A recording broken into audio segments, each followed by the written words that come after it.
সম্মানিত ঢাকা 13 মোহাম্মদপুর আদম নগর সংসদীয় আসনের আমার প্রিয় এলাকাবাসী, ভোটার ভাই ও বোনেরা এবং আমার 10 দলের সম্মানিত নেতা কর্মীরা, বাংলাদেশ জামায়াতে ইসলামী, জাতীয় নাগরিক পার্টি এনসিপি, বাংলাদেশ খেলাফত মজলিস সহ দেশপ্রেমিক ও ইসলামী সংগঠনগুলো আজকে ঐক্যবদ্ধ হয়েছে মূলত নিজেদের ভাগ্য গড়ার জন্য নয়, নিজেরা বিজয়ী হওয়ার জন্য নয়, বরং বাংলাদেশের মানুষের ভাগ্য গড়ার জন্য, বাংলাদেশকে বিজয়ী করার জন্য।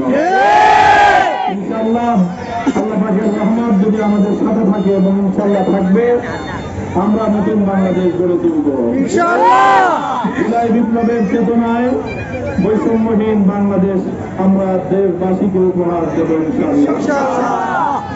যদি 10 দল বিজয়ী হয়, কোন নেতা এককভাবে বিজয়ী হবে না, কোন দল এককভাবে বিজয়ী হবে না, কোন জোট বিজয়ী হবে না, বিজয়ী হবে বাংলাদেশ এবং বাংলাদেশের মানুষ।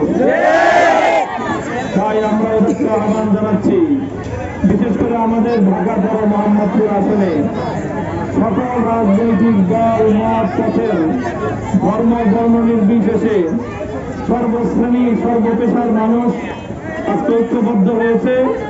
তারা মোহাম্মদপুর থেকে সন্ত্রাস, চাঁদাবাজি এবং মাদকের সাম্রাজ্য উৎখাত করতে পারে এমন একজন সাহসী ব্যক্তি